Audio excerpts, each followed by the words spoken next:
There's a huge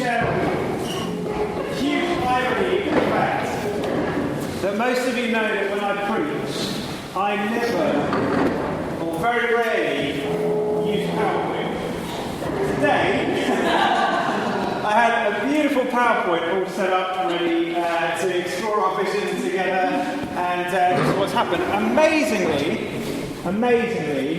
I printed it out this morning, enough for each table, hopefully. So we'll come to that in a minute, but I just want to cast our minds back just a little bit. We're going to be thinking about our vision going forward as a now united parish, us and St. Mark's united together, seeking God's vision for where we're going. But I want to cast your mind back, those who are here, to the beginning of 2022, where we said that we were going to use that year to seek God's vision together. And there's a number of ways in which we did that, a number of ways in which we sought to do that in a number of different places. So the staff team that meets on a Monday morning that's made up of our church wardens and a few other people who have roles within the church have been praying through how to lead us through that process. The PCC as well have been doing the same. You may remember that back in April, we were asking you all to share the one thing that matters to you, the things that are on your hearts, the things that you care about. And we gathered all of that information, we collated it together, and then in September, the PCC had an away day to pray through some of those things, to seek through some of those things. And what we found came out on the other side of that, from the things that you shared, were a series of really core values, of things that really matter to you as a church community, that we wanted to reflect in some way that this is what we're about, this is who we are as a church. Now, when I was at college, I was taught how to form a vision in the church. And we were taught the things not to do and the things to do. The things not to do were to just come up with a short, pithy sentence that basically describes what every Christian should be doing anyway. So the vision of the church is sharing the love of Jesus. Well, obviously, we should all be sharing the love of Jesus. What we should do is have clear goals and targets and things that we need to work towards, things that are measurable by saying that, say, for example, by 2030 we want to see this number of things happen, or we want to see this number of people join the church, whatever. Have a really clear strategy. That's what I was taught how to do vision. And as we gathered together all those values, and I was trying to do that, trying so hard to work out a clear vision with clear goals, and nothing was coming. As somebody who naturally loves to have vision for things, to see things, it was so hard to have no vision at all. And then on one October morning, I had an incredible revelation from God, where I woke up and sensed God saying, "The church is not a business. Don't try and run it like one." And I really felt set free by that sentence. And it was followed the following day by a kind of a paragraph or a statement that was forming in my heart and in my mind, and I wrote it down and prayed through it. And then as a staff team, we explored it together. We worked around some of the wording of how we could make the wording a little bit more accessible and understandable to people. We did the same at PCC as well, and it formed and it developed and it grew. And then one particular Monday morning, we were praying through it, and somebody in the staff team rightly asked, "What is this?" Because it's not a vision statement, and it's not a mission statement either, which are normally the two things that a church would have. When I was at college, you were told you have a vision statement, which kind of sums up briefly who you are, and then you have a mission statement, which kind of sums up what you're going to do and the things that you're going to get involved in. But this statement seemed to be neither of those things, or kind of a bit of a combination of the both of those things. And then we prayed about it, we waited on God, and we heard these words. "See, I am doing a new thing in this parish. You already have a vision, which is to keep people's eyes on Jesus. This statement helps people to know what that means and what it's leading to. So this is neither a vision statement nor a mission statement. It is a declaration of what you are becoming. Something by which you can measure the fruit as a parish. Because this parish is no longer going to be measured by numbers." A sense that God is doing something among us that is going to be fresh and new and different. And so the statement helps us to do that. So what's going to happen is I'm going to read the statement. It was going to come up beautifully on the screen. So I will read the statement, and then I'll pass around the copies that I have. I hope there's enough for one every table, but we'll see how we go. And then we'll have a bit of time of reflection after that. So the statement says this. We are disciples of Jesus, who joyfully seek to share God's love by honouring one another, being and building authentic, Holy Spirit-led communities, and working for justice locally and in the world. I'll read it again. We are disciples of Jesus, who joyfully seek to share God's love by honouring one another, being and building authentic, Holy Spirit-led communities, and working for justice locally and in the world. Now, as you hear that, there may be things that you think are missing from that statement, or things you expect to hear. Obviously, whenever any vision statement is released, or anything like that is released into the wider public, there'll be people who sort of think, well, things are missing, things aren't quite right, that's not what I expected, not what I wanted to see happen. But what we're going to do over the course of this year is to basically explore what that statement means for us as a parish, for us as individuals, for us as a church here at St Mary's, for the wider parish at St Mary's and St Mark's and its surrounding villages, and how we can grow to become more and more what God is already making us to be. Because by a statement of becoming, I think God is saying you're already becoming this as a church, but there's more to be discovered, there's more to be found, there's more to be seen. And so what we've effectively done is we've formed our own lectionary based on this statement that we're going to explore through the year. So through the year we'll look at what does it mean to be a disciple of Jesus, and within that we'll look at things like the statement that we've been using a lot recently of being with Jesus, becoming like Jesus and doing what Jesus did. We'll learn about rest and Sabbath. We'll learn about how we have more confidence in the Scriptures and how we have more confidence in reading the Scriptures. We're going to learn more about prayer and prayer ministry and praying for healing. We're going to learn more about the spiritual practices that we have and learn more about our giving and our stewardship. Within the theme of Jesus, through Lent, we're going to discover more about what it means to know Jesus for who he really is, as the one thing that really matters in our lives. We wanted to reflect the word joyful in this statement as well. We want to learn as a church, what does it mean to be people of joy? What does it mean to learn that joy is both a gift and a choice? What does it mean to understand joy the way that it's portrayed in the Bible? How do we celebrate each other's joys together?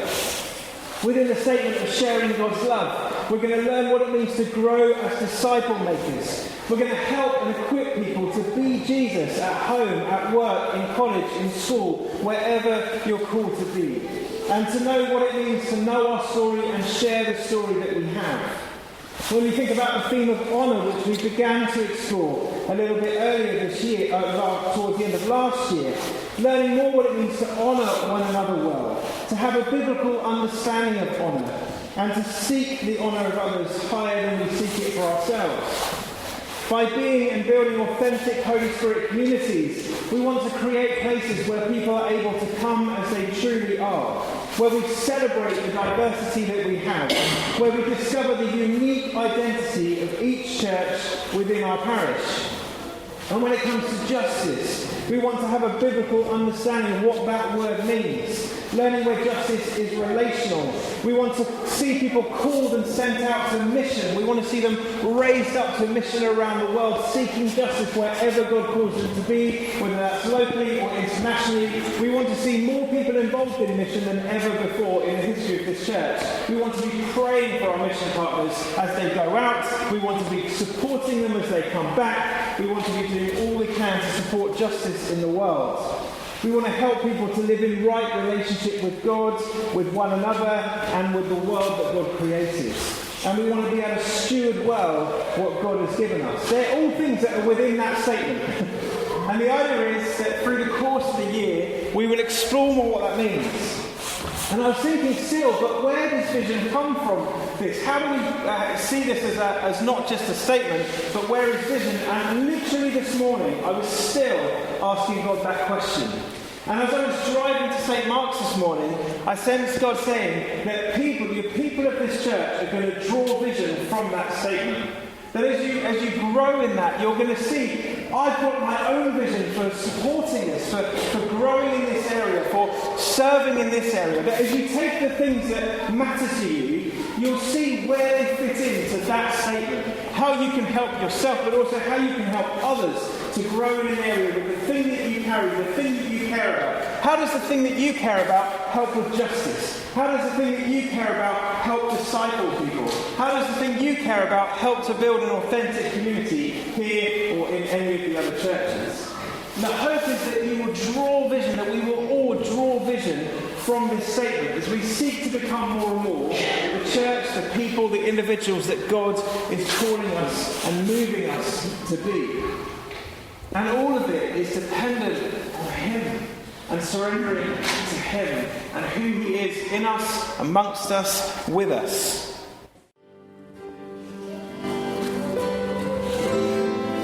Just as we continue to play, I'm going to read our passage for the year. Normally we have a verse for the year, but we've actually got a significant chunk of Romans, which you'll see that as I read through this from Romans 12, you'll see some of the common themes between this passage and the statement of becoming that I just read. So Romans 12, verse 9 to 13, Paul writes, "Love must be sincere.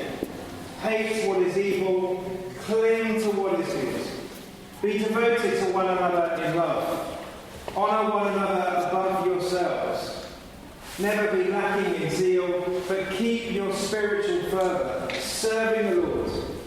Be joyful in hope, patient in affliction, faithful in prayer. Share with the Lord's people who are in need, and practice hospitality." This is the word of the Lord. Thanks be to God. Now, since becoming United Parish, took 3 weeks ago now, 4 weeks ago now, and actually in the whole process leading up to knowing when that was going to happen, the one thing we really struggled with is to think about what do we call our new parish. Because obviously it was before the United Benefits of St Mary's and St Mark's. The trouble is that as good as that is, and that we could have just been, or we can just be, the parish of St Mary's and St Mark's, but we want to be able to reflect the future of our church as well. We want to be able to reflect All Saints. We want to be able to reflect whatever God may be doing in the future. And so we've been praying about and seeking whether this parish should have a new name. And to be honest, we have nothing. And so I thought I'd share that this morning, because I wonder if maybe amongst us this morning there's some creative people, some prophetic people who, knowing that we don't have a name for our parish, will now start to pray that we do and maybe have some ideas. We generally believe, when we were saying at the start of 2022, and when we were asking you what matters most to you, it's because we genuinely believe that every voice matters in this church. And we want to be able to equip you to be disciples of Jesus in every realm of life. And so maybe if you're creative, or you have a real gift for thinking about these things, if God gives you a name, then share it with me, and we'll continue to pray about it and see what it might be for us going forward. We will be thinking about new logos and all that kind of stuff to help us reflect the fact that we're one parish. But as well as that, as well as our statement of becoming, despite what I said earlier, I did want to have some clear objectives for us as a united parish. And the way that they're taking form is 4 commitments just for this year. 4 things that we're committed to delivering in 2023. And I'm going to say what they are, and then we're going to spend some time praying into those things. Now the first one, I don't know how I'll get through this, but we'll try. The first one is to complete the toilet at St Mark's. Now that project was an idea 10 years ago when the diocese asked every parish to think of one thing that they could do that would enhance their mission and ministry to their community. And the PCC of St Mark's at the time, along with Gary and Avril, decided that actually having a toilet at St Mark's would make a huge difference to what that church can do in its community, how that church can be used, and what a blessing it could be to the wider community. But more than that, more significant even than the toilet, is the facility to be able to do refreshments and to be able to just do more community events. Now, when I wrote this, a few weeks ago, these 4 commitments, that was nothing more than a formality, because we were in a position where things were really positive, really moving forward. We were interviewing builders at the time, and it was looking really exciting, as if it was going to happen anytime soon. On Saturday morning, I received an email about this project, which I'm going to be honest, nearly broke me. And because I really believe in this project and in God's vision for it, but I've never known a project with as much heartache as this one. You'll know we've been through architects who have really scarred us, and it's been a really difficult time. It's been a really painful process. It's been a really expensive process, because I still want to be committed to finishing this project this year. And we are still going to be committed to that, but it's going to require a lot more faith and a lot more belief and a lot more trust than it did on Thursday. So we're going to be praying into that. The second thing we want to see, the second objective for this year, is to see All Saints really, really thriving as a building. Now, by that I don't mean sort of building development, I mean seeing that building used more than it's ever been used before. And we're already starting to see that, yesterday morning, I really wish you could have all been at the pantry yesterday morning, because the sense of community was absolutely incredible, tangible, what God is doing there on a Saturday morning. And from that, some other things have sprung up. We had a Christmas gathering, we had a couple of services in December, a Christingle and a carol service, beautifully led by Phil and a number of others. And it's really, there's a sense that there's a congregation growing at All Saints. Probably a sort of Sunday afternoon congregation. God is definitely on the move in that building, gathering people for whom that is very much their church.